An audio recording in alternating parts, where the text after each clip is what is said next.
Good morning all of you.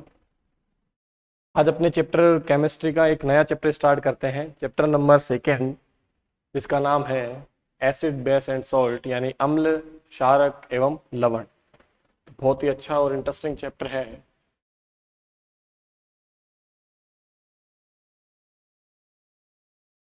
अम्ल, क्षारक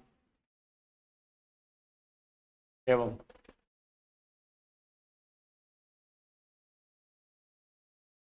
लवण। अम्ल, क्षारक एवं लवण।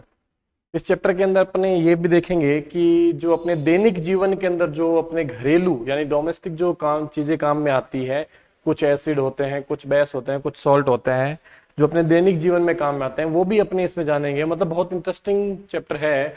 आगे इन फ्यूचर आपके कंपटीशन में बहुत ज्यादा ये यूजफुल होने वाला है, इसलिए अच्छे से समझना इसको। अम्ल, क्षारक एवं लवण, इसके अंदर अपने क्या करेंगे कि अम्ल और क्षार के बारे में देखेंगे सबसे पहले, उसके बाद में लवण के बारे में देखेंगे। तो अम्ल और क्षार के बारे में देखते हैं, तो सबसे पहले अपने ये देखते हैं चैप्टर की थीम क्या है। चैप्टर में ये बता रखा है कि यौगिकों के अनुसार, यौगिक आप जानते हैं दो या दो से अधिक तत्व मिलकर के यौगिक का निर्माण करते हैं, उसी अनुसार यौगिकों के अनुसार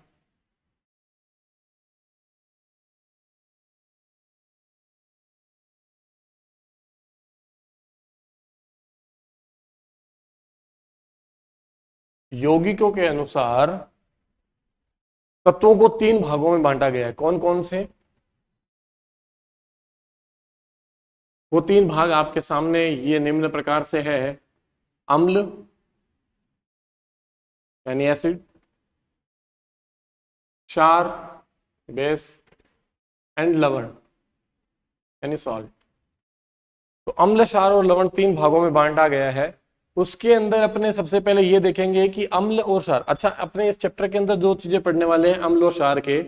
एक तो अपने पढ़ने वाले हैं भौतिक गुणधर्म,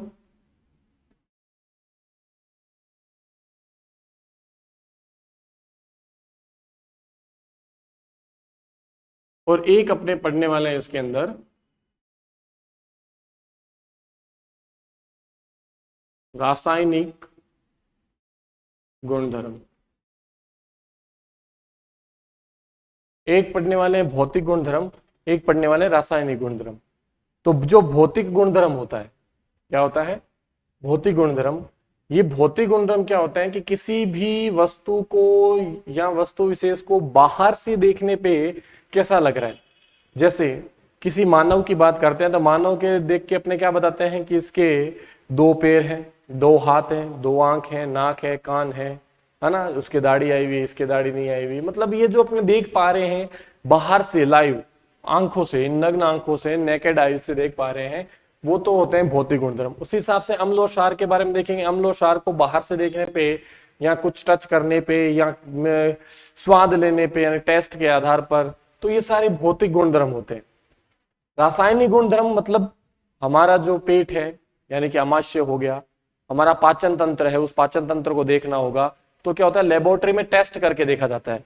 तो वो जैसे रासायनिक गुणधर्म हो गए हमारे, उस हिसाब से अम्ल और क्षार के अगर अपने रासायनिक गुणधर्म देखेंगे, तो अम्ल और क्षार के रासायनिक गुणधर्म भी अपने इसी प्रकार से देखेंगे कि अम्ल और क्षार को लेब के अंदर टेस्ट करने पे अम्ल और क्षार क्या प्रतिक्रिया देते हैं, अम्ल और क्षार की किसी और के साथ अभिक्रिया यानी धातु के साथ करवाने पे कैसी अभिक्रिया देते हैं, जल के साथ करवाने पे कैसी अभिक्रिया देते हैं, जल में अम्ल और क्षार कैसा व्यवहार करते हैं, अम्ल और क्षार से और क्या क्या चीजें बन सकती है, जैसे लवण बनता हो, जल बनता हो, हाइड्रोजन गैस निकलती हो, किन गैसों का निर्माण हो सकता है। ये इसके जो अपने देखेंगे, ये हैं इसके केमिकल प्रॉपर्टीज यानी कि रासायनिक गुणधर्म। तो ये रासायनिक गुणधर्म देखेंगे अपने। तो सबसे पहले अपने भौतिक गुणधर्म के बारे में अगर चर्चा करें, तो भौतिक गुणधर्म क्या होता है वो देखते हैं। भौतिक गुणधर्म यानी किसके? अम्ल और क्षार के बारे में। तो भौतिक गुणधर्म देखना। अच्छा, अपने जो भौतिक गुणधर्म देखेंगे अम्ल और क्षार के, वो किस किस के आधार पर देखेंगे? जैसे एक मान लीजिए स्वाद के आधार पर यानी टेस्ट पे, नंबर दो लिटमस पत्र पे, लिटमस पत्र के आधार पर, नंबर तीन और क्या देखेंगे? जल के अंदर यानी लिक्विड सॉल्यूशन यानी जलीय विलयन के अंदर ये कैसा होता है। अच्छा, और क्या देखेंगे, स्पर्श करने पे यानी टच करने पे महसूस करते हैं कि अम्ल और क्षार कैसे होते हैं। तो ये कुछ पॉइंट को ध्यान में रखते हुए अपने इस चैप्टर को आगे की ओर बढ़ाते हैं। तो अम्ल और क्षार होता है, अम्ल और क्षार के अंदर अपने देखते हैं कि इसके भौतिक गुणधर्म। तो टॉपिक का है अपना अम्ल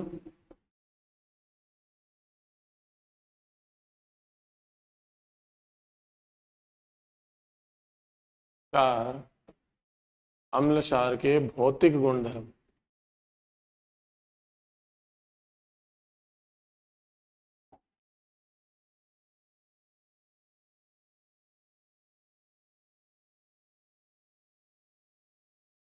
भौतिक गुणधर्म।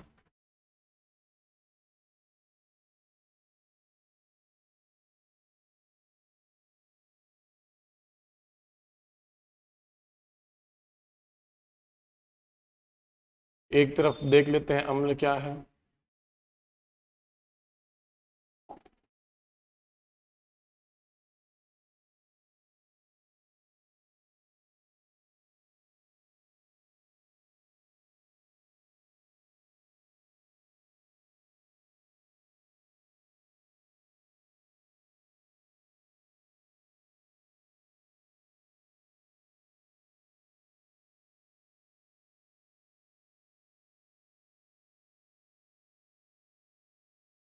चलो, अम्ल और क्षार के भौतिक गुणधर्म के बारे में बात करें तो सबसे पहले स्वाद के आधार पर देखते हैं।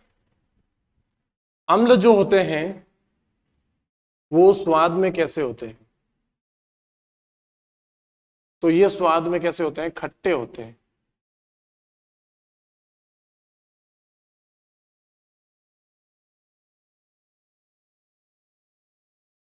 अम्ल स्वाद में कैसे होते हैं?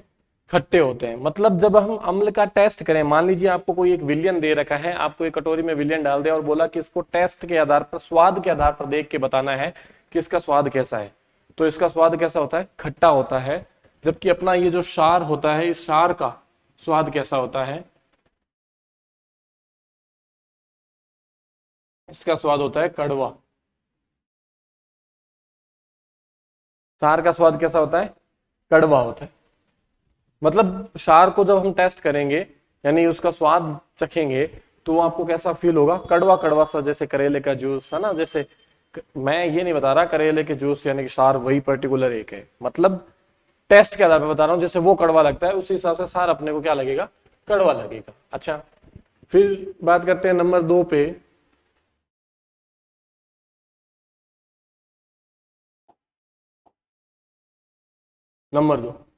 नंबर 2 के आधार पर बात करते हैं कि जो अम्ल होते हैं वो अम्ल क्या होते हैं? लिटमस पत्र के आधार पर।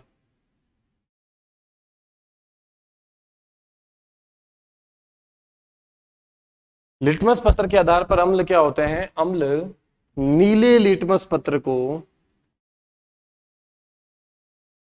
लाल लिटमस पत्र में परिवर्तित कर देते हैं, चेंज कर देते हैं।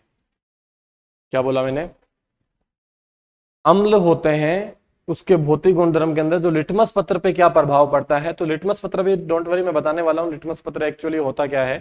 तो पहले आपको ये देखना है, लिटमस पत्र है तो अम्ल लिटमस पत्र में नीले लिटमस पत्र को लाल लिटमस पत्र में, नीले लिटमस पत्र को, ये लिटमस की बात हो रही है, नीले लिटमस पत्र को लाल लिटमस पत्र में, लाल लिटमस पत्र में क्या कर देते हैं? परिवर्तित कर देते हैं, चेंज कर देते हैं। जबकि क्षार क्या होते हैं? क्षार लिटमस पत्र में कुछ अलग दिखाता है।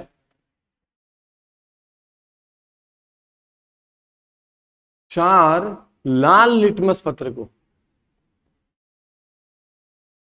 क्षार लाल लिटमस पत्र को किस में बदल देता है? नीले लिटमस पत्र।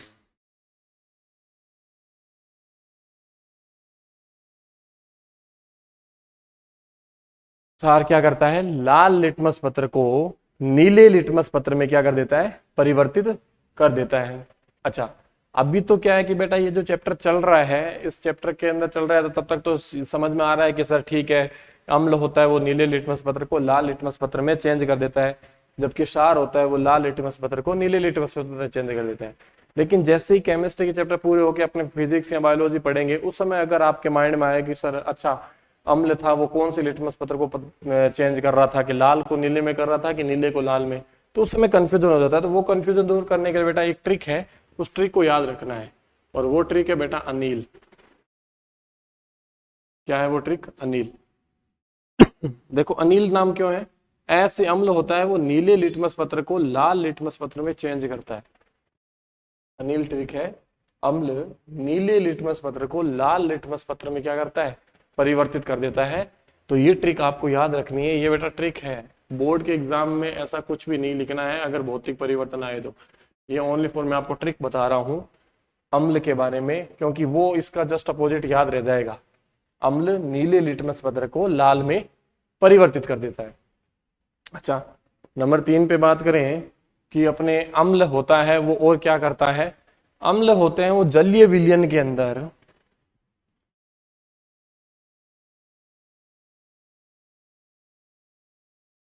जलीय विलयन में H+ आयन देता है। वेरी इंपॉर्टेंट, यही अम्ल की परिभाषा है। ऐसे यौगिक जो जलीय विलयन में H+ आयन देते हैं वो अम्ल कहलाते हैं। तो ये तीसरा पॉइंट भी आपको वेरी इंपॉर्टेंट है, याद रखना है। जलीय विलयन में H+ आयन देता है।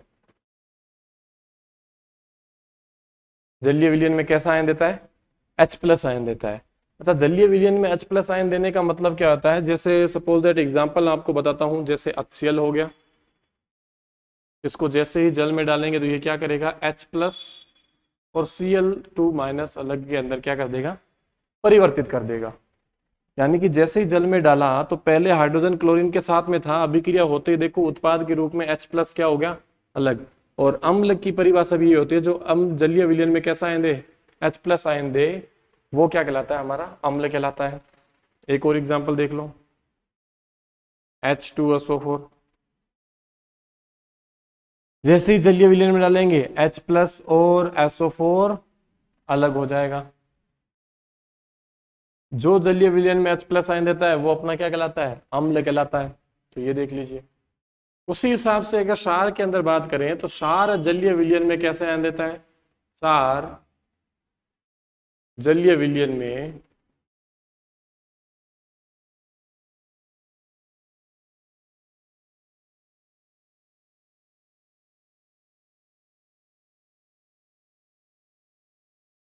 जलीय विलयन में OH- आयन देता है। कौन सा आयन देता है?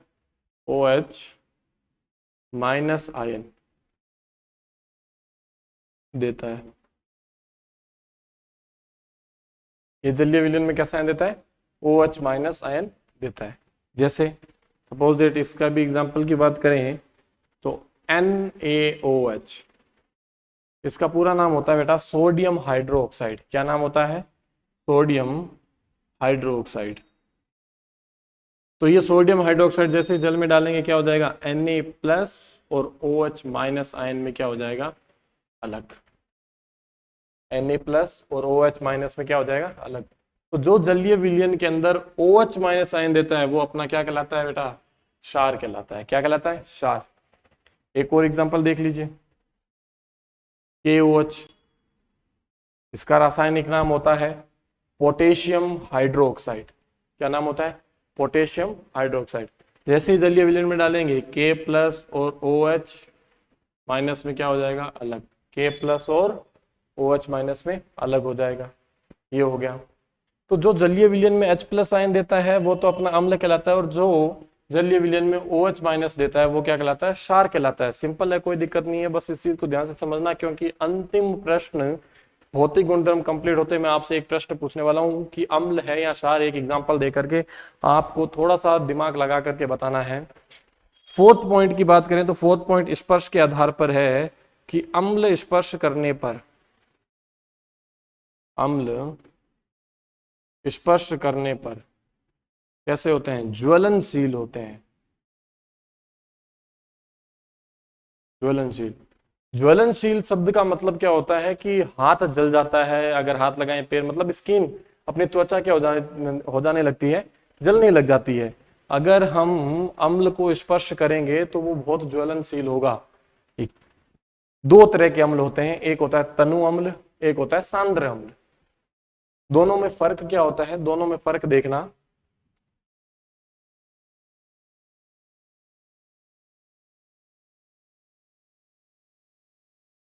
तनु अम्ल और एक होता है बेटा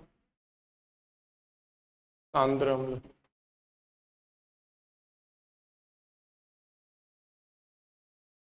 तनु अम्ल के बारे में बात करें तो ऐसा अम्ल जिसमें जिसमें अम्ल की मात्रा कम व जल की मात्रा ज्यादा होती है। तनु अम्ल क्या होगा, ऐसा अम्ल जिसमें सॉरी ऐसा अम्ल जिसके अंदर अम्ल की मात्रा तो क्या होगी, कम होगी, और जल की मात्रा क्या होगी, ज्यादा होगी। क्या होगी, जल की मात्रा ज्यादा। जैसे मान लीजिए आपके पास में कोई 100% विलयन है।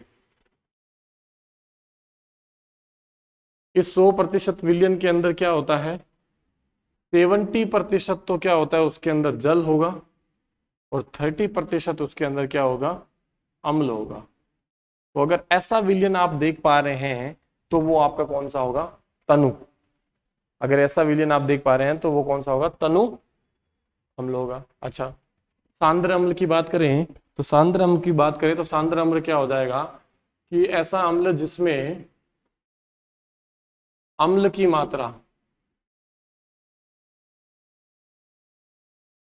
मात्रा ज्यादा और जल की मात्रा कम होती है, वो आपका क्या कहलाता है, सांद्र अम्ल कहलाता है। सांद्र अम्ल क्या होता है, जिसमें अम्ल की मात्रा तो ज्यादा होगी, हाई कंसेंट्रेट, और जल की मात्रा क्या होगी, कम होगी। यानी कि फिर से वही बात, आपके पास में मान लीजिए 100% कोई विलयन दे रखा है। इस 100% विलयन के अंदर रेशियो क्या होता है, 70% तो क्या होता है, अम्ल होता है, और 30% क्या होता है, जल होता है। तो आप खुद देख पा रहे हैं 70% तो क्या है, अम्ल, और 30% क्या है, जल। तो इसमें अम्ल की मात्रा ज्यादा है और जल की मात्रा क्या है, कम। तो ऐसा विलयन या ऐसा अम्ल क्या कहलाता है, सांद्र अम्ल। और इसके अंदर आप देखेंगे कि 70% तो जल है और 30% क्या है, अम्ल। यानी कि इसमें और इसमें रेशो देखा जाए तो जल ज्यादा है और अम्ल क्या है, कम। तो ऐसा विलयन अगर आप देख पा रहे हैं तो वो कौन सा है, तनु अम्ल है। तो ये तनु और सांद्र कभी भूलना मत। तो अम्ल क्या होता है, स्पर्श करने पे ज्वलनशील होते हैं। तो कौन सा प्रकार का अम्ल ज्यादा ज्वलनशील होगा, जिसमें अम्ल की मात्रा ज्यादा होती है, और वो आप देख पा रहे हैं कौन सा होता है, वो आपने अभी देखा था कि सांद्र अम्ल, जिसमें अम्ल की मात्रा क्या होती है, ज्यादा। तो ये अत्यधिक ज्वलनशील होता है। ज्वलनशील तो ये भी होगा लेकिन ये अत्यधिक होगा। क्षार के अंदर स्पर्श की बात करें, अम्ल में स्पर्श देखा तो ज्वलनशील होता है, क्षार में स्पर्श की बात करें तो इनको स्पर्श करने पर ये साबुन जैसे चिकने होते हैं। कैसे होते हैं, साबुन जैसे कोमल, सॉफ्ट, मुलायम या स्मूथ होते हैं, साबुन जैसे चिकने होते हैं, साबुन जैसे चिकने होते हैं। तो ये अम्ल और क्षार के कुछ भौतिक गुणधर्म है जो आपको मैंने बताए हैं। एक बार दोबारा रिवाइज कर लेते हैं। अम्ल स्वाद में कैसे होते हैं, खट्टे होते हैं। क्षार स्वाद में कड़वे होते हैं। ये किस प्रकार के लिटमस को किस में बदलते हैं, अम्ल नीले लिटमस पत्र को लाल में बदलता है, जबकि क्षार लाल लिटमस पत्र को नीले में बदल देता है। अम्ल जलीय विलयन में कैसा आयन देता है, H+ आयन देता है। क्षार जलीय विलयन में OH- आयन देता है। आपके सामने OH- H+ आयन। अम्ल स्पर्श करने पे क्या कैसे होते हैं, ज्वलनशील होते हैं, जबकि क्षार स्पर्श करने पे साबुन जैसे चिकने होते हैं। कोई डाउट। अब बेटा मैं आपसे एक प्रश्न पूछता हूं, वो प्रश्न क्या है वो ध्यान से देखना।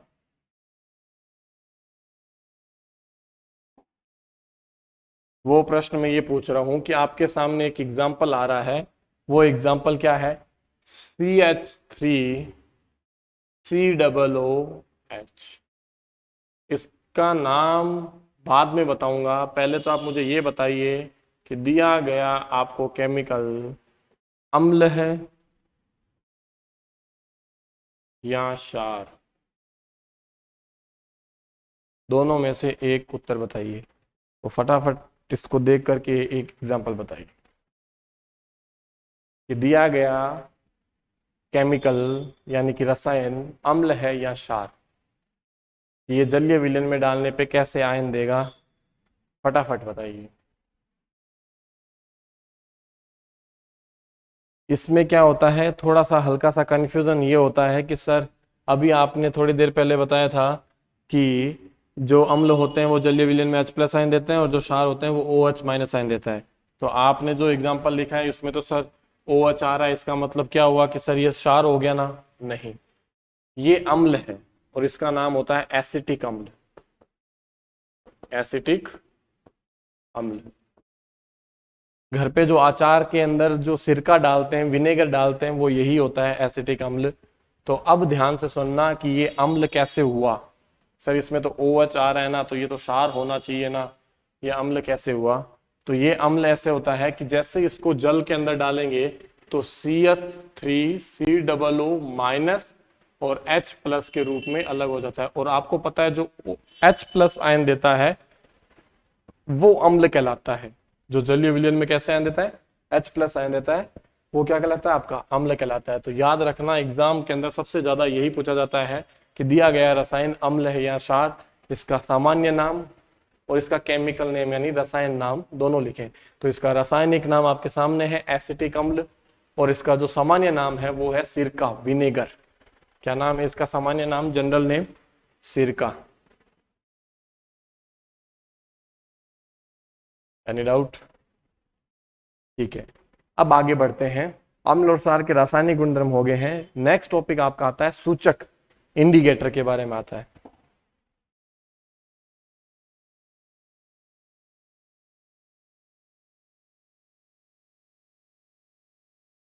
सूचक। सूचक से पहले मैं आपको कुछ बताना चाह रहा हूं कि जो ये लिटमस पत्र नाम आ रहा था, ये लिटमस पत्र, ये क्या चीज होता है, कैसे काम में लिया जाता है और कैसे प्राप्त होता है अपने को? लिटमस पत्र क्या होता है, एक लाइकेन पौधा होता है। लाइकेन पौधा, एक प्लांट की बात हो रही है, उस प्लांट का नाम क्या है, लाइकेन। इंग्लिश में इसको लीचेन भी बोलते हैं, लीचेन भी बोलते हैं, हिंदी में भी लीचेन लिख सकते हैं, कोई दिक्कत नहीं है। तो लिटमस पत्र होता है वो लाइकेन पौधे से प्राप्त होता है, क्योंकि लाइकेन पौधा होता है ना, उस लाइकेन पौधे के तने से एक रस निकला जाता है, एक विलियन निकलता है। उस विलियन को हम लिटमस विलियन बोलते हैं। और इस लिटमस विलियन से ही लिटमस पत्र तैयार होते हैं। और दो प्रकार के लिटमस पत्र होते हैं, अब वो आप जानते हैं, एक तो लाल होता है और एक ऐसा होता है नीला होता है। एक तो लाल और एक नीला होता है, ठीक है। तो अब इसके अंदर देखते हैं बोर्ड के अंदर जो प्रश्न पूछा जाता है।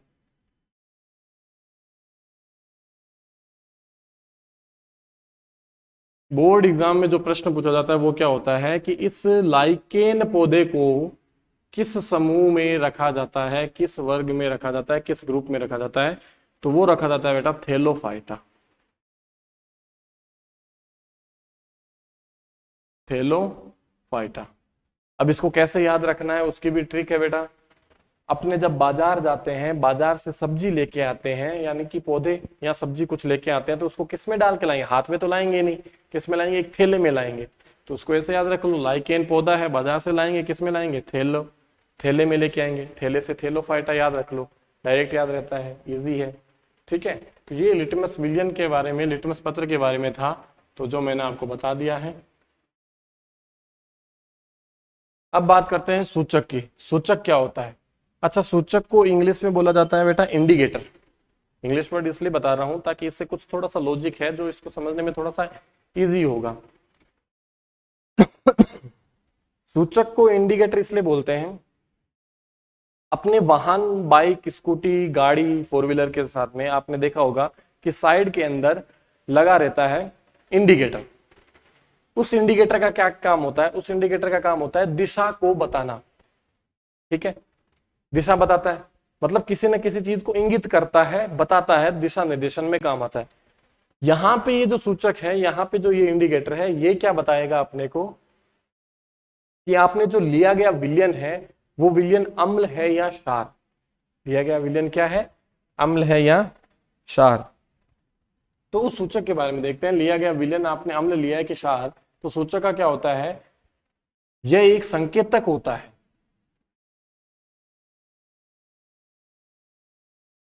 एक संकेतक होता है मतलब एक संकेत करता है कि आपने जो विलयन लिया है वो अम्ल है या क्षार, वो सूचक ही बताएगा। संकेतक होता है जो बताता है कि, जो बताता है या अनुमान लगाता है, आइडिया लगाता है, अनुमान लगाता है कि आपने जो लिया गया विलयन है वो अम्ल है या क्षार है। लिया गया विलयन क्या है, अम्ल है या क्षार। सूचक एक प्रकार का क्या होता है, संकेतक होता है जो हमें बताता है कि लिया गया विलयन अम्ल है या क्षार है। तो देख लेते हैं कि सूचक हैं वो कितने प्रकार के हैं। आपके सिलेबस के अंदर 10th के अंदर 2 प्रकार के सूचक हैं, लेकिन मैं आपको तीसरा सूचक भी बताऊंगा जो वेरी इंपॉर्टेंट है। पहले सूचक का नाम है बेटा प्राकृतिक सूचक। प्राकृतिक सूचक। दूसरे का नाम है कृत्रिम सूचक, या इसका एक दूसरा और नाम है जो बोर्ड के पेपर में काफी बार आता है, संश्लेषित सूचक।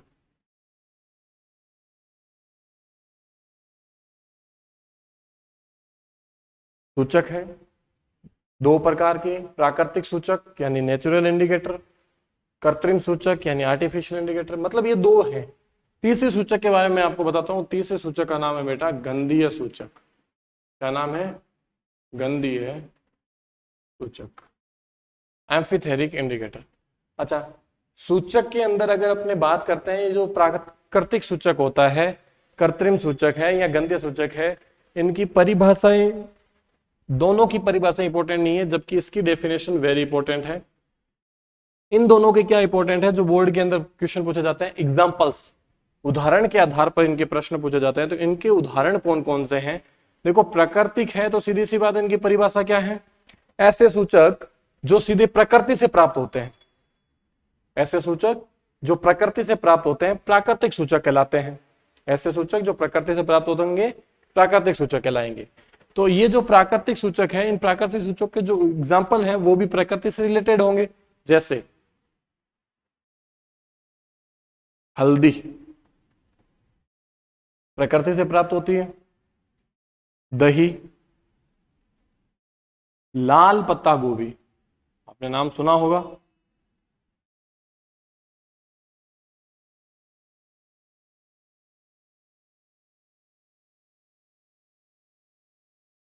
लाल पत्ता गोभी, और पिटूनिया की पंखुड़ियां।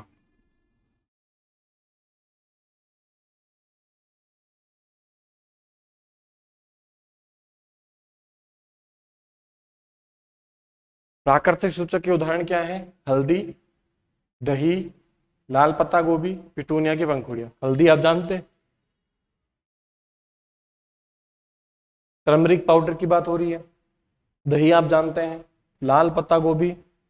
पिटूनिया एक प्रकार का फ्लोवर होता है, एक प्लांट होता है, उस प्लांट के ऊपर ये फ्लोवर उगते हैं, और उनकी जो पंखुड़ियां होती है, वो पंखुड़ियां क्या होती है कि एक विलियन दे रखा है, उसके पास जब लेके जाएंगे तो उसके कलर या सुगंध उगंध ऐसे कुछ परिवर्तन हो जाता है, जिससे हम पता लगा सकते हैं कि लिया गया विलियन है वो अम्ल है या क्षार। कृत्रिम या संश्लेषित सूचक है, इसके 2 एग्जाम्पल है, दोनों ही बोर्ड के एग्जाम के लिए बहुत ज्यादा जरूरी है।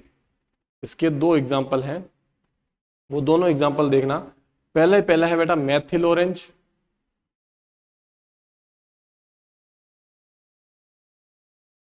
मैथिल ऑरेंज, और दूसरा है फिनोफ्थलीन।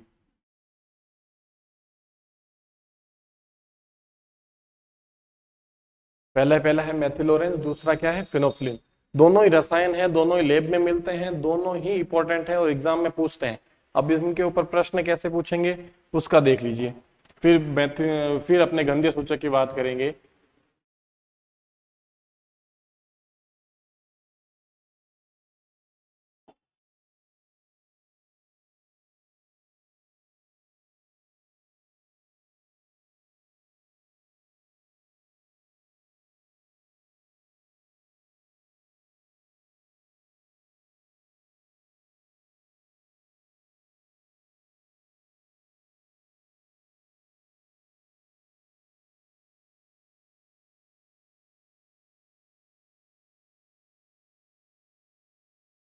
सूचक के अंदर बात करें तो सबसे पहले सूचक का है अपने पास में मैथिल ऑरेंज। दोनों प्रकार के देखते हैं, मैथिल ऑरेंज और एक दूसरा अपने पास में केमिकल यानी कृत्रिम सूचक कौन सा है, फिनोफ्थलीन।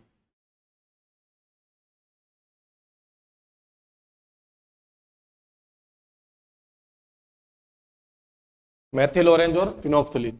अच्छा, अब इसके अंदर देखना, जो अपने कृत्रिम सूचक अभी देख रहे थे, कृत्रिम सूचक या संश्लेषित सूचक, जैसे इसकी परिभाषा थी वैसे इसकी है। प्राकृतिक सूचक की परिभाषा क्या देखी थी आपने, ऐसे सूचक जो सीधे प्रकृति से प्राप्त होते हैं प्राकृतिक सूचक कहलाते हैं, सारे सारे प्रकृति से प्राप्त होते हैं। कृत्रिम या संश्लेषित, कृत्रिम नाम से पता चल रहा है आर्टिफिशियल, यानी ऐसे सूचक जो मानव निर्मित होते हैं, यानी कि मैन मेड होते हैं, आदमी खुद बनाते हैं फैक्ट्रियों के अंदर, यानी कि जैसे लैब के अंदर तैयार होते हैं तो साइंटिस्ट लोग बनाते हैं, पीपल्स हैं। तो कृत्रिम सूचक का मतलब क्या होता है, ऐसे सूचक जो मानव निर्मित सूचक होते हैं कृत्रिम सूचक कहलाते हैं। और ये मैथिल ऑरेंज और फिनोफ्थलीन क्या है, मानव निर्मित सूचक है यानी कृत्रिम सूचक है। तो इनके बारे में अपने देखते हैं। मैथिल ऑरेंज, आपको पता नहीं है कि आपको एक बीकर दे रखा है, उस बीकर के अंदर आपको पता नहीं है कि लिया गया विलयन अम्ल है या क्षार, आपको पता लगाना है। आपको बस इतना ही दे रखा है, एक कटोरी के अंदर डाल करके केमिकल दे रखा है मैथिल ऑरेंज, एक सूचक दे रखा है, कृत्रिम सूचक के उदाहरण है, कृत्रिम सूचक दे रखे हैं मैथिल ऑरेंज।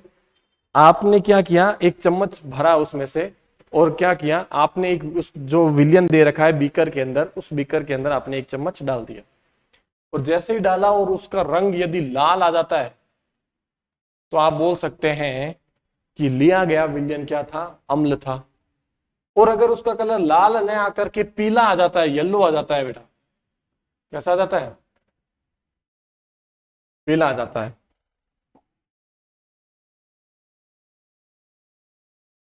या तो आप जब डालोगे तो उसके अंदर उसका कलर कैसा आ जाएगा, लाल, तब तो आप कह सकते हैं कि वो लिया गया विलियन क्या था, अम्ल था। और अगर उसका लाल ना आकर के कैसा आ जाए, कलर पीला आ जाए, तो आप कह सकते हैं कि लिया गया विलियन अम्ल न होकर के क्या था, क्षार था। अम्ल न होकर के क्या था, क्षार था। अच्छा ठीक है, फिर बात करते हैं फिनोफ्थलीन की। तो फिनोफ्थलीन में देखते हैं कि अगर आप क्या करेंगे, उस लिए गए विलियन के अंदर फिनोफ्थलीन डालते हैं, अब एक चम्मच भर के डालते गए डालते गए डालते गए, कोई रंग नहीं आया, तो जैसा था, जैसा दिख रहा था वैसा का वैसा ही पड़ा है, कलरलेस, रंगहीन, तो आप कह सकते हैं कि वो लिया गया विलयन क्या था, अम्ल था, फिनोफ्थलीन डालने पर। अच्छा ठीक है, और जैसे ही आप क्या करते हैं, फिनोफ्थलीन डाल दिया, रंगहीन हो गया, तो आप बोल सकते हैं अम्ल था। और जैसे ही आपने डाला और उसका कलर गुलाबी हो गया, कैसा हो गया, गुलाबी या मैजेंटा या चाइना रोज, कुछ भी नाम आ सकता है बोर्ड के पेपर, चाइना रोज, जो भी पिंक कलर का ही होता है। अगर ऐसा कुछ कलर दिखाई देता है तो इसका मतलब लिया गया विलयन क्या था आपका, क्षार था। लिया गया विलयन क्या था भाई, क्षार था। दोबारा देखें, आपने जो सूचक लिया है वो क्या है, मैथिल ऑरेंज है। उसको यदि आप एक विलयन में डालते हैं, उसका रंग यदि लाल आता है तो इसका मतलब वो अम्ल था, और यदि पीला आता है तो इसका मतलब क्षार था। और आपने दूसरा जो केमिकल, दूसरा रसायन जो फिनोफ्थलीन लिया है, ये फिनोफ्थलीन जब आप किसी विलयन में डालते हैं उसका कलर कुछ आता ही नहीं है, कलर लेस होता है, रंगहीन होता है, तो इसका मतलब आप कह सकते हैं कि लिया गया विलयन क्या था, अम्ल था। और जब आप डालते हैं उसका कलर गुलाबी आ जाए, या उसको उसी को ही बोलते हैं मैजेंटा, या उसी को चाइना रोज कलर बोलते हैं, तो आप बोल सकते हैं लिया गया विलयन क्या था, क्षार था। तो ये था आपके कृत्रिम सूचक के आधार पर, कृत्रिम सूचक के मैथिल ऑरेंज और फिनोफ्थलीन को कैसे यूज कर सकते हैं, जो मैंने टेबल बना करके बता दी। गंधीय सूचक की बात करते हैं तो इसकी परिभाषा ध्यान से सुनना, ऐसे सूचक, नाम से ही पता चल रहा है, थोड़ी आज तबीयत खराब है। ऐसे सूचक जिनकी गंध के द्वारा पता चलता है कि लिया गया विलयन अम्ल है या क्षार, ऐसे सूचक जिनकी गंध के द्वारा अनुमान लगाया जाता है, पता लगाया जाता है, आइडिया लगाया जाता है कि लिया गया विलयन अम्ल है या क्षार। तो इसके कुछ एग्जाम्पल्स है, उदाहरण है, वो देखना। उदाहरण क्या है,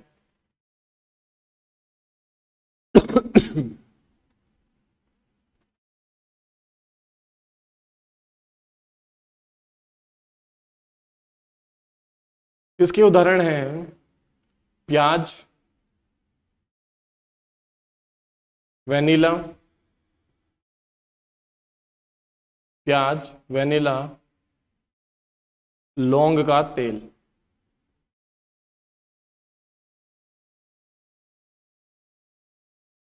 प्याज, वेनिला या लौंग का तेल।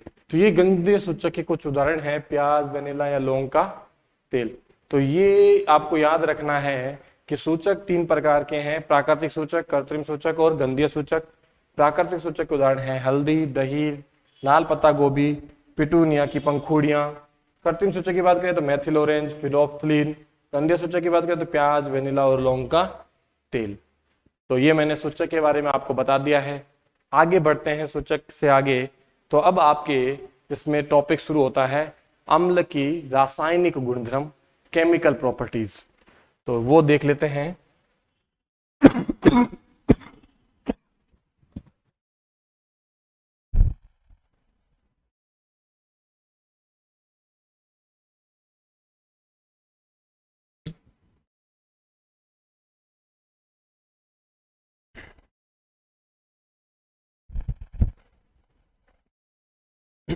सॉरी, तबीयत थोड़ी सी खराब है इसलिए। अब आगे देखते हैं।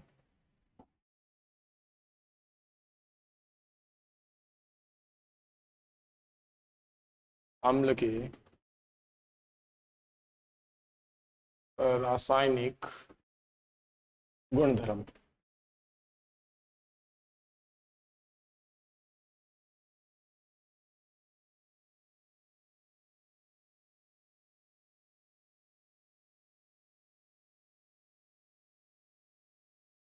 अम्ल के रासायनिक गुणधर्म। तो अम्ल के रासायनिक गुणधर्म के अंदर देखते हैं, सबसे पहले जो प्रॉपर्टीज आती है वो क्या है। जब किसी अम्ल की अभिक्रिया, ध्यान से समझना, मैं आपको एक लेबलिंग करके बताता हूं। जब किसी अम्ल की अभिक्रिया किसी धातु से करवाई जाती है, जब किसी अम्ल की अभिक्रिया किसी धातु से करवाई जाती है तो दो चीजें बनेगी। वो दो चीजें क्या है, एक तो लवण और दूसरा क्या है, हाइड्रोजन गैस। मुख्यतः सारे बच्चे बोर्ड के एग्जाम के अंदर इसको इतनी इजी है फिर भी गलत करके आते हैं। रीजन, इस हाइड्रोजन गैस की जगह वो लिख देते हैं जल। जब भी उनसे पूछा जाता है कि अम्ल की अभिक्रिया धातु से करवाई जाती है तो क्या बनता है, तो लवण तो लिख देते हैं लेकिन साथ में जल लिख देते हैं, क्योंकि इस चैप्टर के अंदर लवण जल पढ़ करके उनके माइंड में ये सेट हो जाता है कि बस हर चीज में लवण और जल बनेगा। लेकिन इस चैप्टर के अंदर दो रिएक्शन ऐसी है जिसके अंदर लवण और जल न बन करके हाइड्रोजन गैस बनती है। पहली रिएक्शन आपके सामने है। आप कोई भी एसिड ले लीजिए, अम्ल ले लीजिए, हाइड्रोक्लोरिक अम्ल ले लीजिए HCl, उसकी रिएक्शन आप करवा दीजिए धातु जो मर जाए उस धातु से। मान लीजिए मैंने Zn जिंक से करवा दी है, ये आपने लिया है, वो क्या है, हाइड्रोक्लोरिक।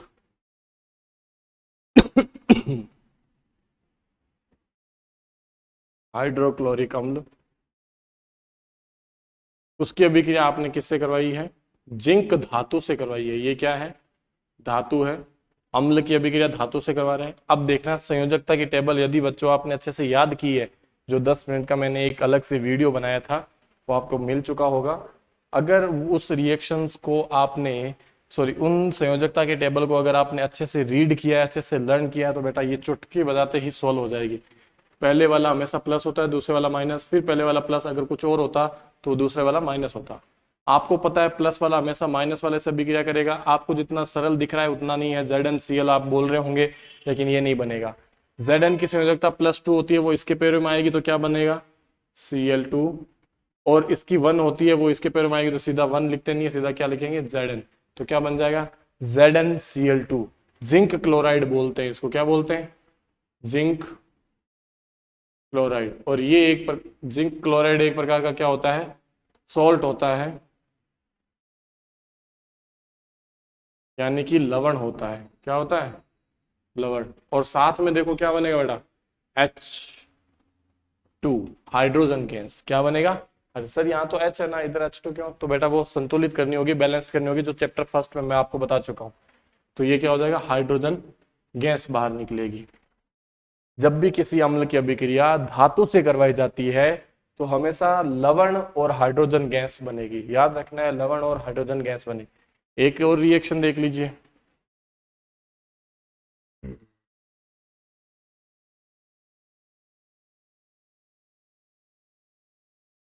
इस बार अम्ल चेंज कर रहा हूं, H2SO4, नाम है इसका सल्फ्यूरिक अम्ल।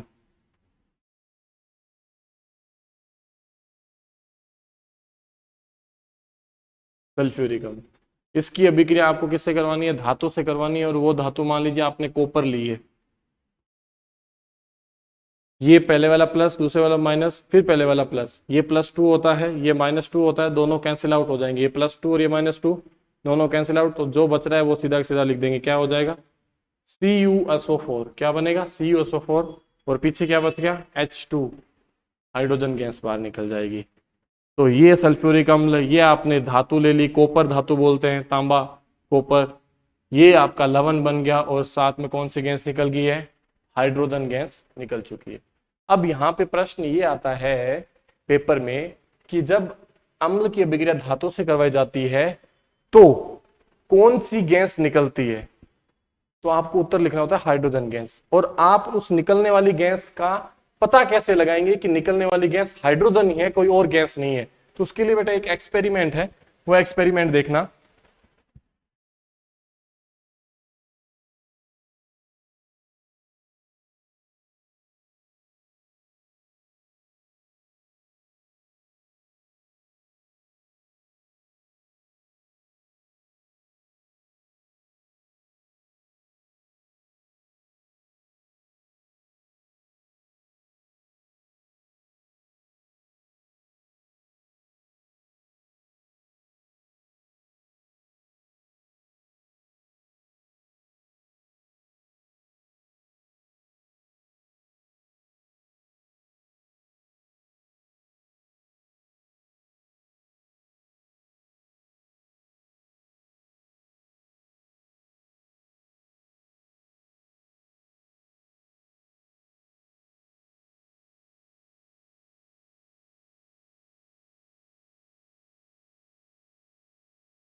अब आप देखेंगे कि एक एक्सपेरिमेंट है, इस एक्सपेरिमेंट का है हाइड्रोजन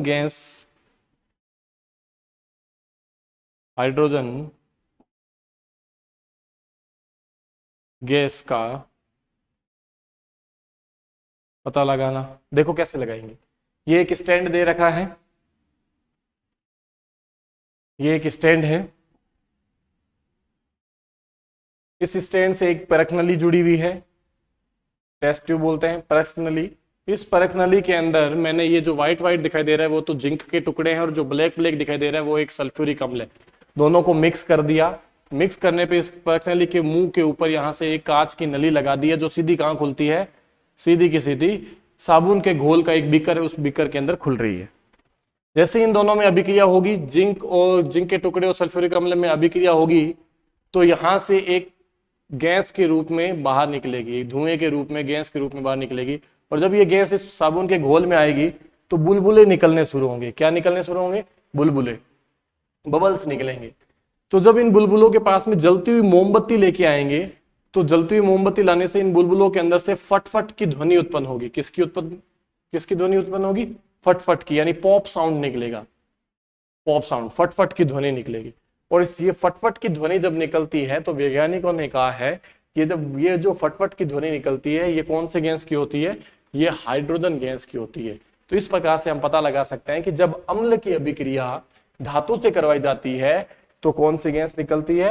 हाइड्रोजन गैस निकलती है। आगे बात समझ में? बाकी जो है अपने कल की क्लास के अंदर कंटिन्यू करेंगे। तो आपका दिन शुभ हो। बहुत बहुत धन्यवाद।